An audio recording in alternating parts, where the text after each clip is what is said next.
friends, welcome to CEC Gurukul Lectures. I am Dr. Parveen Sharma. In this series of developing positive attitudes, today in this session, I will discuss with you functions and factors influencing attitudes. In our last lectures, we discussed what do we mean by attitudes, how the attitudes are acquired, and how the attitudes are important in one's life. What are the types of attitudes and what are the components and characteristics of attitude? Today, I would like to discuss with you what are the functions and factors which affect attitudes. As we acknowledge by now that attitudes influence our success, our personality, our lifestyle and behavior of the others, and the behavior of other person or attitude of other person also affect our lifestyle, our success. So we will see how they are influenced by each other. What are the functions of attitudes? See, attitudes serve four types of functions. In the beginning, you can see from this pic that the attitudes serve four types of functions, that is adjustment functions, ego defensive function, value expressive function and knowledge functions. So we will discuss all these four functions one by one. First is the adjustment, utilitarian or instrumental function. It is clear that everyone has a goal or destination in life, and one wants to fulfill the goal, one wants to achieve his or her destination point. And in reaching this destination point or fulfilling the goal of life, one has to make adjustment, and these attitudes serve as a instrument, as a mean to fulfilling the goal. So attitudes are aroused by a need accompanied by favorable or unfavorable feelings, because in the last lecture we discussed that attitudes are thoughts accompanied by feelings. So attitude help people in making adjustment to work. When after completing your learning, your education, when you step out in the real life situation, you go to work, so then you need to make adjustment at workplace, and these attitudes help us to make adjustment at workplace. It is evident clear, if at workplace or anywhere you get appreciation, you get good feeling and positive vibrations just go through in your body. But if you are criticized, it takes you towards a negative attitude. So thus attitude helps an individual in making adjustment which direct one's behavior. Try to understand that when you work well and you get appreciation, it will bring positive attitude in you. But if you are criticized, you are disliked, your working style is not appreciated or liked by the senior, by boss or by your colleagues, then you will be criticized, then it will bring a negative attitude in you. So it serves the utilitarian purpose of maximizing reward and minimizing the punishment. One tries to make adjustment and tries to find out the ways how I can increase or maximize the reward or appreciation and minimizing the punishment. So it can be inferred that attitude of an individual depends to a large amount on how one perceives things satisfying or of disliking. And this adjustment function, after this I'll discuss with you the second function, that is ego defensive function. It acknowledges the psychological thought, how an individual perceives the threat in external world, because how one perceives this threat in external environment or in our internal environment, these kind of threats, they will influence our attitudes. So last time also I discussed with you that most of the time the threats or the fears, they are not from external world, rather they are already existing or lying within ourselves. So these are our doubts, our worries, our anxiety, our feelings, our thoughts, which create the negativity. So we have to learn how this negative attitude we have to eradicate from our personality. So in ego defensive function, we project or we try to say our self-esteem or self-respect by justifying our action, because we want to save our actions and we want to justify our action, and for that purpose we try to give justification and logic that what we did, it was right. Holding such kind of attitude is ego defensive function. When we try to justify, when we give logic, someone says at workplace or anywhere that your working style is not good, your performance is not good. What happens then? We try to give logic or reasoning which may be false, but just to justify our action. So this is a sort of known as defense mechanism, ego defense mechanism, and it may include denial, repression, projection and rationalization. Generally, in day-to-day life, everyone use these defense mechanisms. People use them to protect or enhance self-esteem against dangers. Through defense mechanism, people try to deny or disguise the real cause of behavior. Suppose you have an argument with someone, and when the third person or the adult one asks you what happened, why the quarrel arose between two of you, then it is a natural tendency that one tries to hide or deny the real cause of behavior. One will try to conceal the facts, what that fellow did, but will try to reveal the faults of the other person. So this way one tries to protect his or her own self-image by revealing the fault of the other persons. So these denial, repression, projection and rationalization, these are part of ego defense mechanism. In brief, I'll discuss with you all these four parts. First, denial. It is used to deny the fact.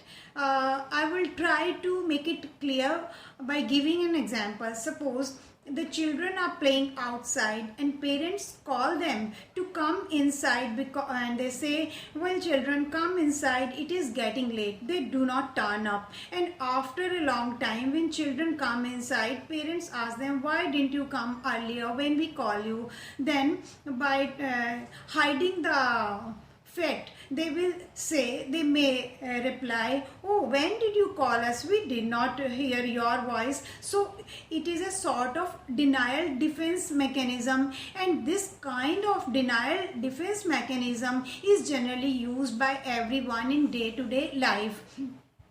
Then the other one is repression. You know, it is natural that everyone has some painful feelings or some thoughts which are against his or her morality. So one tries to push those morals or the thoughts which are against his or her morals or painful feelings, one wants to try to repress them. It is caused due to forces inside. In fact, one tries to forget the thoughts which make him or her feel guilty or ashamed or inferior. Try to understand if there are some feelings in the mind of the individual which gives him or her some painful feeling or feeling of shame or guilt, one tries to push them inside so that they may not come as a reminder in his or her memory.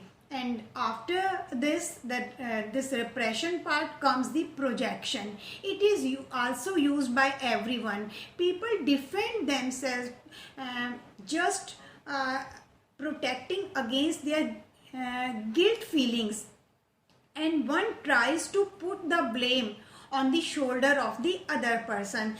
But when this kind of projection comes in excess, it indicates to mental ill health. One tries to project the blame of oneself on the other, that I wanted to study, but my friends came to call me for play, so I went outside. So this is just an example of projection, that the feeling of playing outside and leaving the study, this kind of feeling was already within the child, but when the friend of that child came and invited him for play, he or she went out. And when was asked, why didn't you study, why did you go for play, one tries to put the blame on the other person who came to invite him or her. Then the fourth ego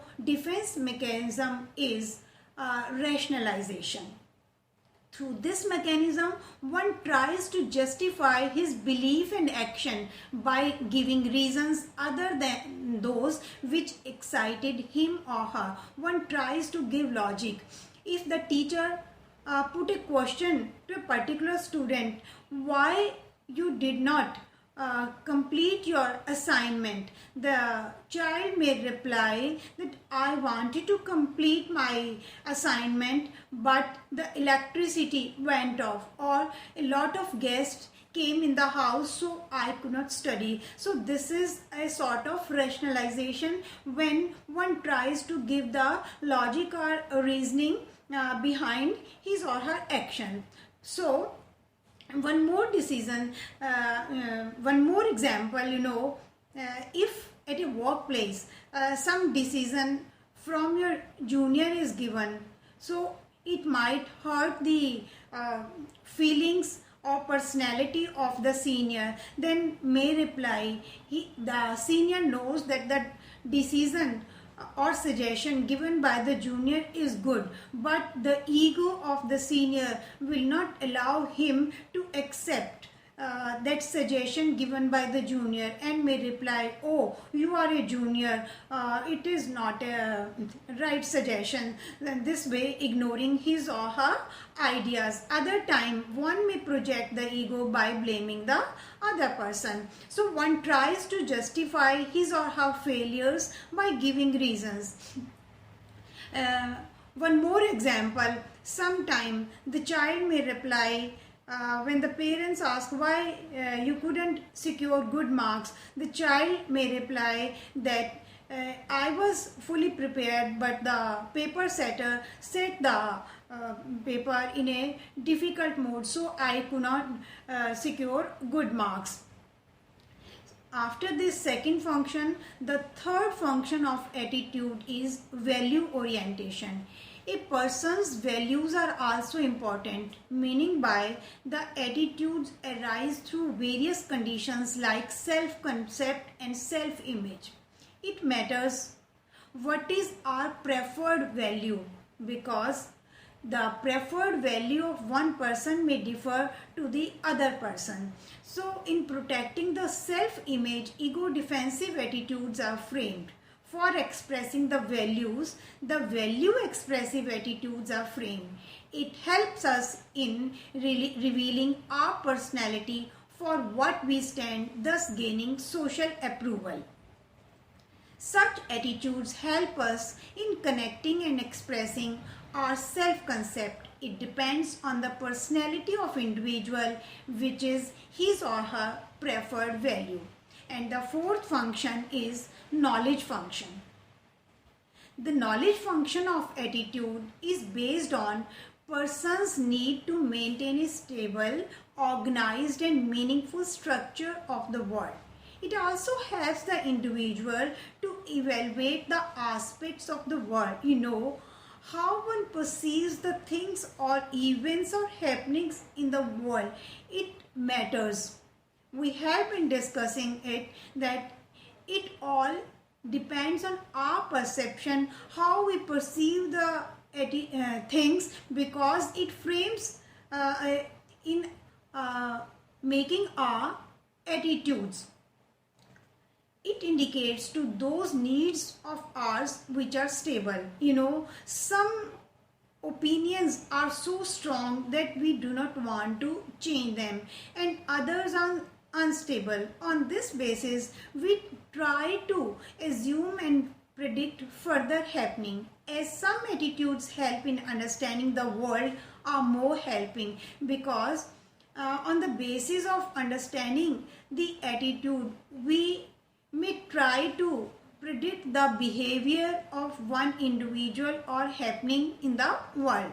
So it is clear that after knowing the person's attitude, we can assume and predict what kind of behavior she or he will show, because this is our attitude which direct our behavior. So in understanding or assuming or predicting the behavior of an individual, we can take the help of the attitude. So attitudes are very helpful in predicting the behavior of an individual. Moreover, we can learn about the world and we can understand what kind of changes may arise in the coming time. Hence, regarding the functions of attitude, it can be concluded that these functions help the individual to protect and improve his or her self-image in shaping and reinforcing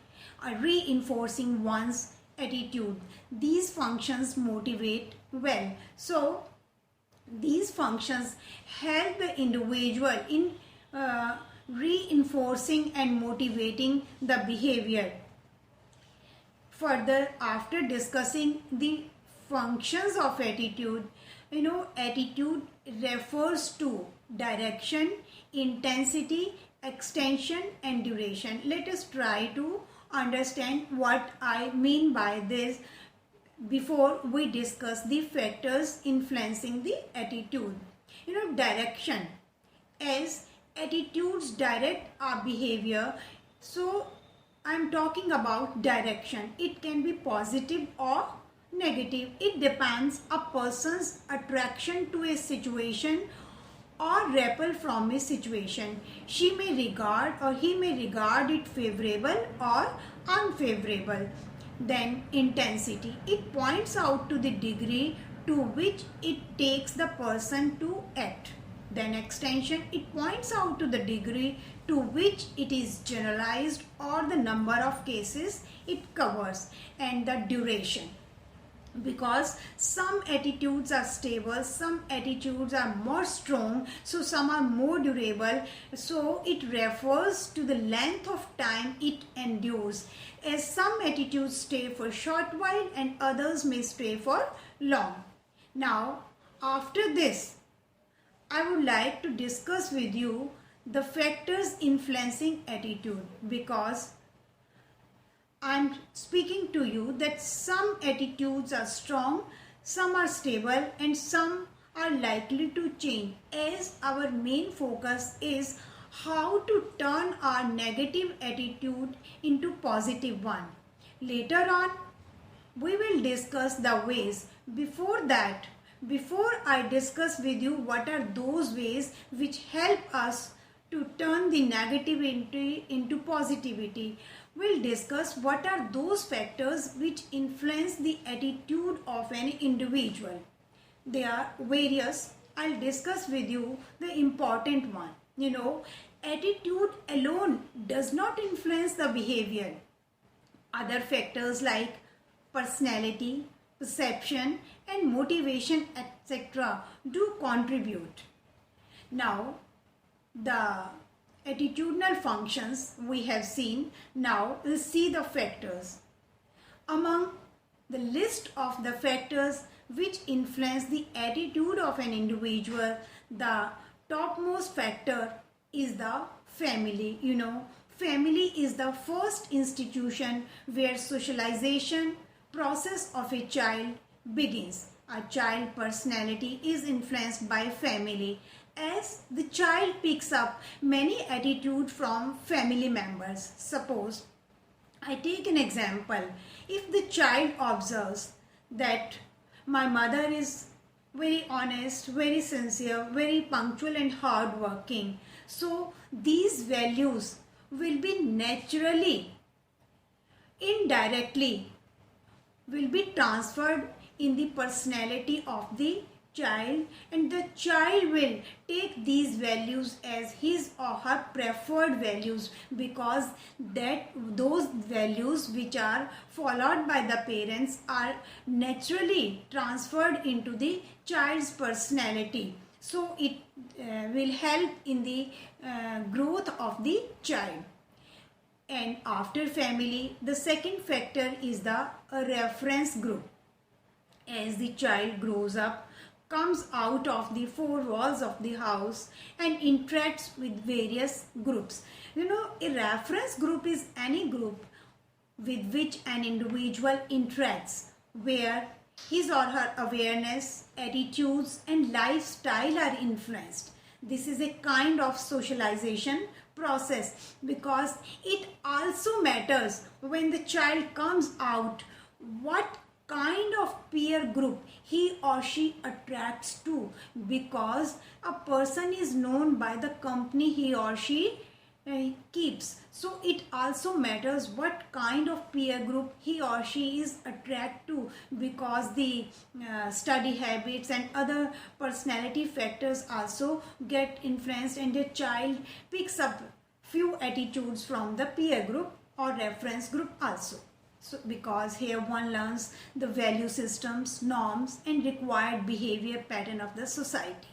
Through the different groups have an influence on the attitudes and values of an individual, but the primary group also plays more significant role. Now I talk about social class. It also matters to which class a person belongs.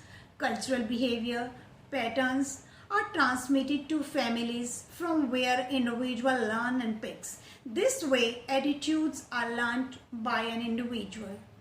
Then environment. The kind of environment in which individual grows has an indelible impact on the attitude one possesses. Then value reaction. A person forms positive attitude towards objects, human groups, institutions and association, etc., which are instrumental in his or her achievement of values. Values are largely determined by attitudes which a person has toward things and ideas. Some other factors are emotional and personal experiences, ego involvement and social perceptions, technological changes and economic development, self-concept or ideas about life, and readiness for adaptation through imitation, mental set of an individual, acceptance of social norms and values, and integration of various specific responses of a similar type into a definite pattern or mental state. I'll discuss some more factors like media, personal factors, physical factors, educational and religious institution, prejudices, etc. See, media, newspapers, television, radio, magazines and other sources of media, they influence the attitude of an individual, how the news are presented or information are presented before an individual in making or framing the attitude of an individual by changing the opinion and belief. Then on a physical factor, we know by now that health plays a big role in framing the attitude of an individual, like diseases, maturation, injury, accident, malnutrition. All these affect the health of an individual, and they are found very much related with the attitude and behavior of the individual. Then educational and religious institution. We understand the concepts and acquire knowledge at educational institution, at religious institutions, and it matters what kind of knowledge and information we are receiving in these institutions, at educational institution and religious institutions. So it matters what type of influence we receive from there. Then prejudices. In our lecture, which was mainly focused on prejudices, we discussed a lot about prejudices. Now within this reference, I'll discuss in brief regarding the prejudices, how they affect our attitude. As we know, prejudices are preconceived judgment developed towards some people or event. Sometimes we already have some opinion about some person. Then when we have some prejudices or already framed opinion, then it may not allow us to have the judicious opinion about the person or the happening, and we cannot think that way in a judicious manner. Then our personal experiences do influence our attitudes.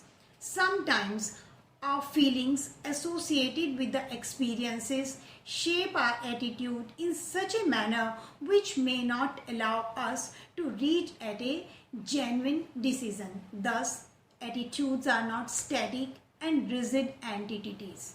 They change radically under certain conditions, or even sometimes break down entirely, because sometimes it may happen that earlier you were having some strong opinion about a person, some strong attitude, but you come across a very influential and positive personality, and after interacting with that person, you may change that preconceived notions or opinion, so the attitude may change. So attitudes are caught as often as they are taught. One can acquire the attitude through own experiences or from social interactions. So I hope to all the learners, viewers and listeners, it is clear now that the functions and factors which affect attitude are very important, and a thorough understanding of the functions of attitudes and factors which influence the attitude will help us in adopting the genuine ways of turning the negativity into positivity, and how we can change our negative attitude into positive attitude. Thank you.